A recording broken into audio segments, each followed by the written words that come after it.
Hello everyone, my name is Mike and this is Matrix to Paradise. This channel I created to document my journey from the Matrix, which is a truck driving job for me at the moment, to my personal paradise, which is going to be traveling overseas and documenting all my journeys and adventures and fun overseas on YouTube. The last time I talked to you guys, I was in Utah. I was in Salt Lake City at the Crete Terminal Yard in North Salt Lake. And I had a load of chips that I was taking to Avondale, Arizona. So I ended up taking that load of potato chips down to Avondale, Arizona, dropped them off. I was just dropped off the trailer, grabbed an empty, and then I had to head straight to the yard again because my next load wasn't until the next day, but also because I'd run out of time on my clock. So my 70-hour clock, which is a weekly clock, I was running out of time on that. Anyway, so now I've been running on recap hours. Recap hours are the hours you get back for the same day from the last week. It just keeps recycling. So you could virtually work every single day of the year on recap hours. It's annoying, but you can.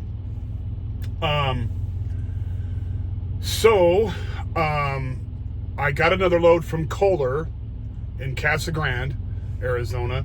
Kohler is the company that makes bathroom fixtures and stuff for bathrooms, fixtures, and I think I've got some bathtub, like plastic bathtub inserts and all that, shower inserts. Excuse me. And so that's what I have now, and I'm taking this to a place called Aurora, Colorado, which is just north of Denver. And right now I'm stopped in Walsenberg, Colorado. There goes the Love's truck. I had a Love's here in Walsenberg. There's some nice mountains out there. You probably can't see them very well with this view. So I'm here in Walsenberg, and believe it or not, I thought it was going to be cold up here, but right now it's 68 degrees here. So summer's definitely coming. Spring too. But it's tricky up north here because one day it could be 60 degrees during this time anyway. Like, as you all know who live in the Midwest of the United States or the North of the United States, one day it could be 60 degrees, next day it could be 20 degrees, and you got 6 inches of snow. Luckily, from the forecast, it doesn't look like there's any snow because my next load is going from Aurora. I'm going to pick up a load in Denver and head off from a bakery, some bakery, probably flour or something. And I'm going to take that to Henderson, Nevada, which is a warm spot. But going that direction, there's only one way to get there because there's no other. There's an alternative way. You could go south and go down Interstate 40, south on 25 from Denver down to Albuquerque and go over that way. But it's too many miles, and my company would never let me do that. So I'm going to have to take the mountains over from Denver down into Vail, the pass. I call it the Vail Pass because I think it's called Loveland Pass, but I call it the Vail Pass because it's about 150 miles of downhill, and you go through Vail, which is a big ski resort town. So I just call it the Vail Pass. But whatever, it's quite harrowing if there's snow on the ground on that. So hopefully there's not. So far I'm sure there's not now, because there has not been any snow up here for a while, for a couple, like at least 3 or 4 or 5 days. So I'm kind of happy about that. Hopefully the weather holds out until tomorrow when I go drop this load off, pick up the next load, and head out that way. All I got to do is get to Grand Junction, Colorado, which is down out of the mountains and on the Utah border, and it'll be a lot better down there. No snow and no serious mountains really on the way down Interstate 70. There's a little bit of mountains in Utah on the way to hook into Interstate 15 in Utah to go down south to go to the Las Vegas area where Henderson's at. But I don't see that as any problem right now. we'll see when we get there. Anyway, so it's 55 days and counting now. So I'm working down the days. It was 63, I think, when I started the countdown, and now it's down to 55. So I'm really excited about this. And I keep going over and over the numbers about how much it's going to cost out there, and I've been very liberal with the numbers. So there's room. If I was ever to get into a pinch, there's definitely room that I can cut back on and make things stretch out further. But as far as the liberal numbers are concerned, I'm good to go. So good to go. I'm just trying to find a plane ticket from Phoenix to Siem Reap. Now I've been looking online. There's an app called Skyscanner, and I've been looking on Skyscanner. Skyscanner is pretty good because it kind of goes from any place that's selling tickets. Expedia, Orbitz, all those, Priceline, all those places that sell tickets. Every one of them, they'll find you the cheapest ticket, or the most expensive if you wanted it. They usually have all of them listed on there. I mean, every time I go in there and look, there's like 64, 65, 75, different options you can choose from. Anyway, I've been looking on there, and I'm just trying to find the best ticket. Now, there's some cheap tickets on there I can get, but some of them are cheap, but they're a pain in the neck. And what I mean by pain in the neck is a couple of them have you going, no matter what date I'm working on right now, a couple of them have me going 3 stops, but I have to change airports in Thailand. And I don't really want to change airports. That's a huge pain in the neck, because then I got to find it. I got to get my baggage. I got to find a taxi, and then taxi over to the next, and then I got to pay for all that, of course, and taxi over to another airport that's in Thailand, because there's two in Bangkok. There's 2. That's where they wanted to fly me for the ones that I'm talking about, and there's two airports there. And so I think one's a regional airport and one's an international. So they want to put you over on the regional airport for the last leg of the trip from Bangkok to Siem Reap, which is not a long flight, but Siem Reap's got a brand new international airport. So, which is great, but I mean, it's not like going to Paris or London or New York or LA or someplace like that where there's 5,000 flights going in there every day. So, the pickings are cheap, are slim. So I might have to go into Phnom Penh and take a bus up there, or just go to Phnom Penh, fly in there, and then just book my own flight to Siem Reap from Phnom Penh. So, which, if I have to do that, if it saves me money, then I might just do that. So I'm looking at other, here's another trick too, is look at other cities in the area, like Manila, the Philippines, Kuala Lumpur, Malaysia, Jakarta, Indonesia, Taipei, Taiwan, Hanoi or Ho Chi Minh City in Vietnam. Those kind of places you could fly in there and then go into the airport, go to the place that would fly to Siem Reap, and just buy another ticket there. You could do that too. So I'm just doing that kind of research right now while I have off time.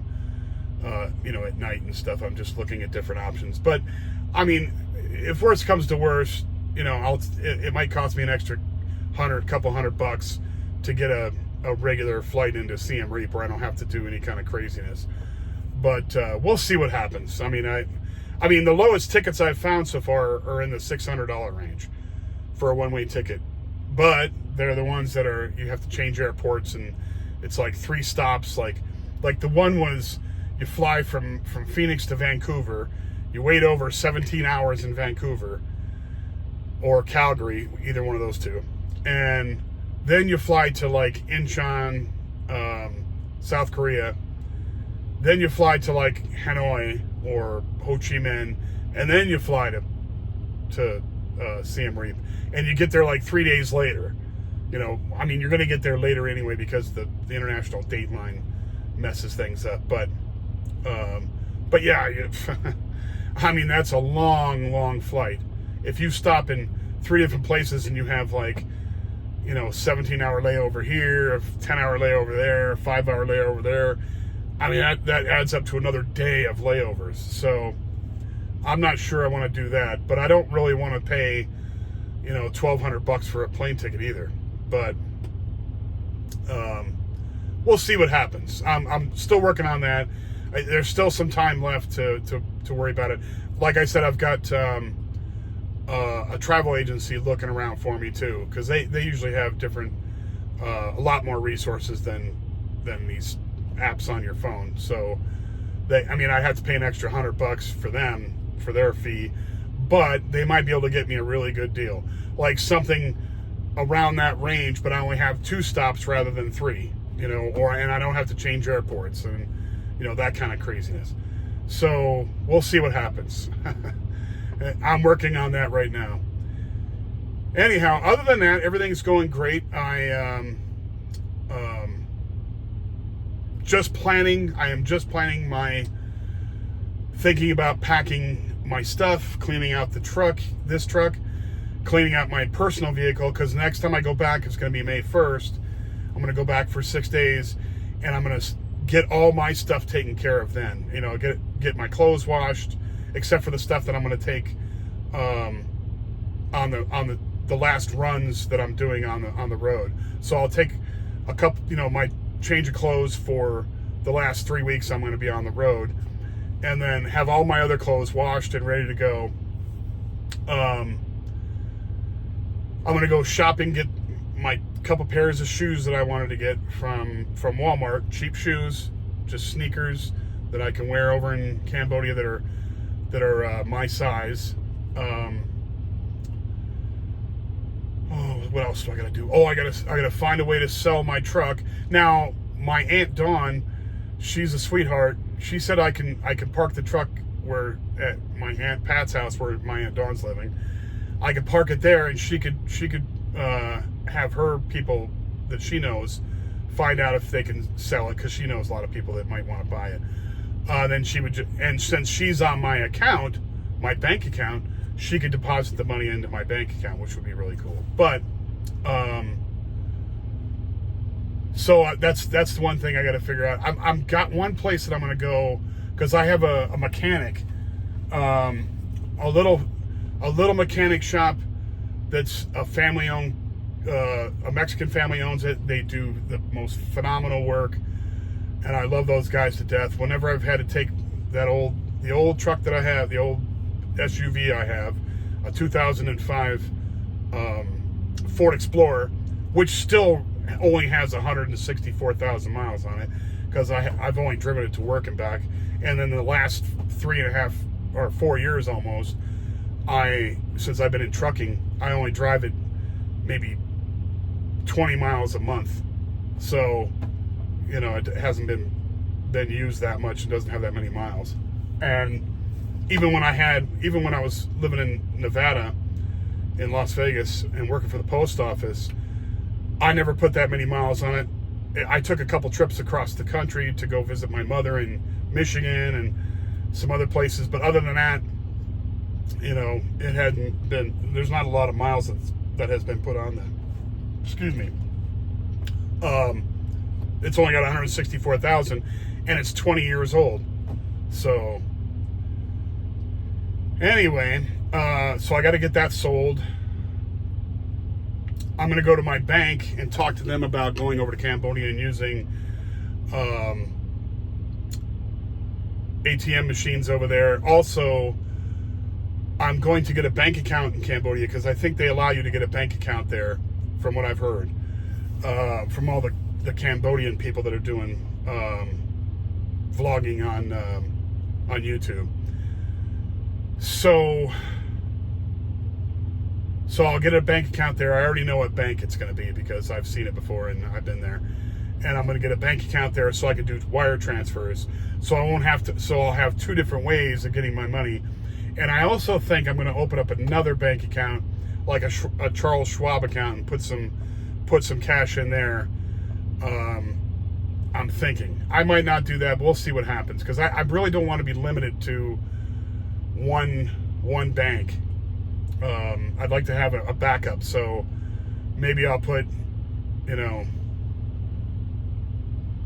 some, several thousand in Charles Schwab just for emergencies, in case my card gets lost or something happens there.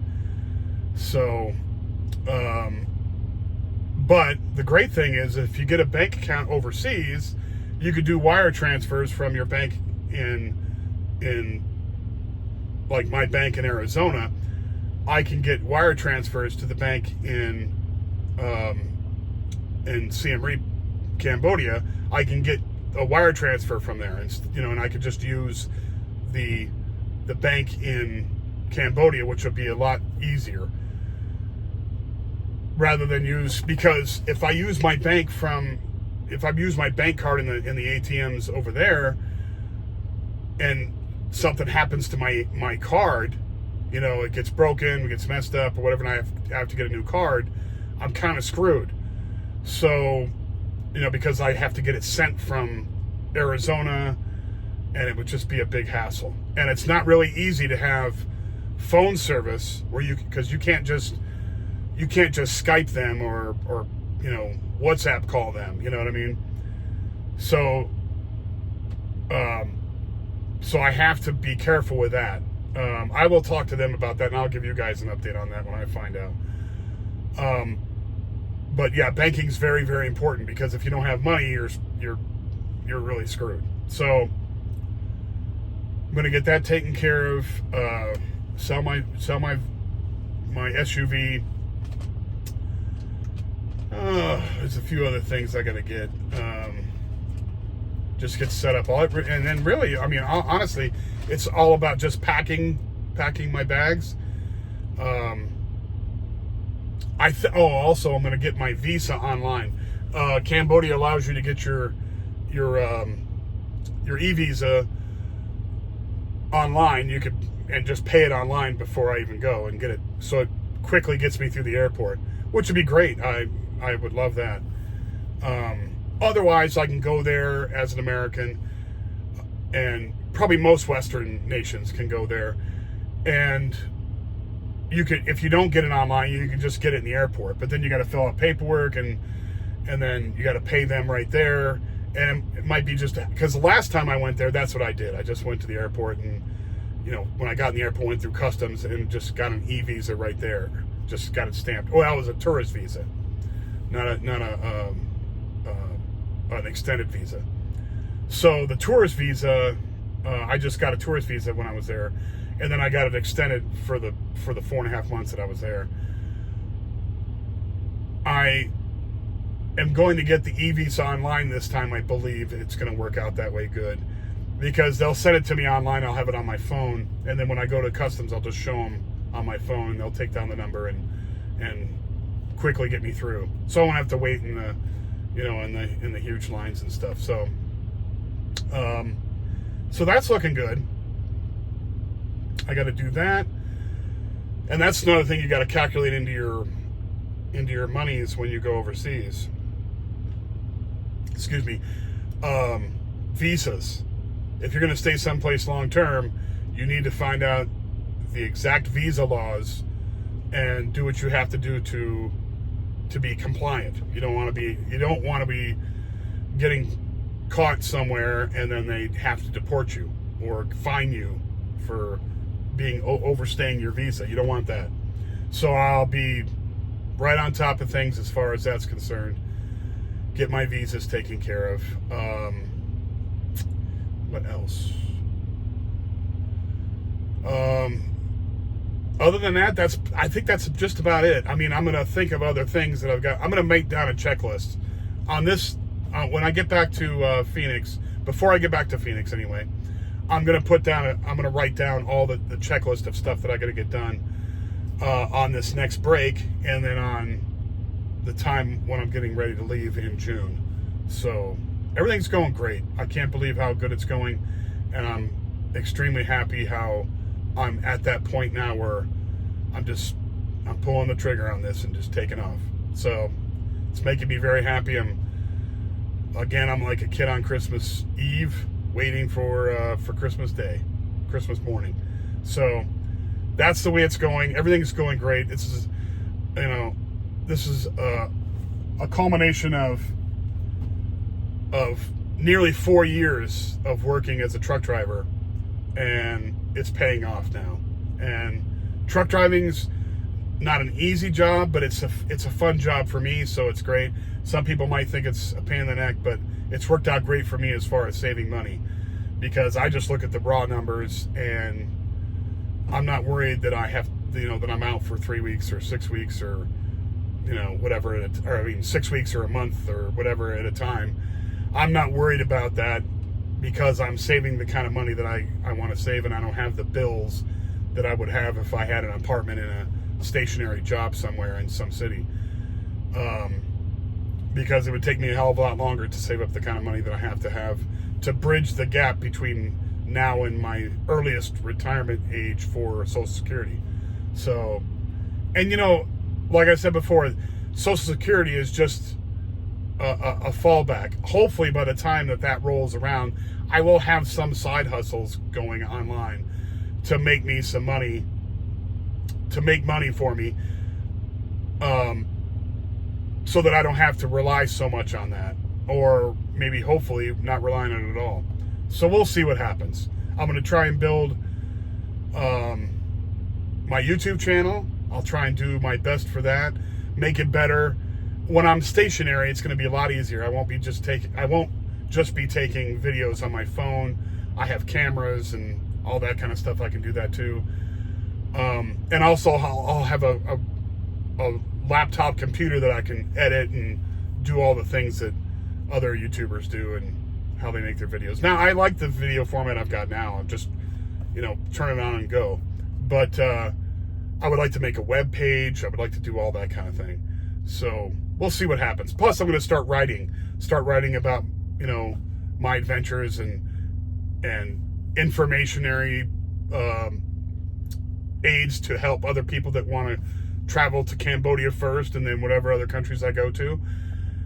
And so I'll be doing that on my web page too when I get that set up. So, and I've already got the domain name saved, and I've got it all going. So it's going to be great. Anyway, thank you guys for watching my videos. I really, really appreciate it.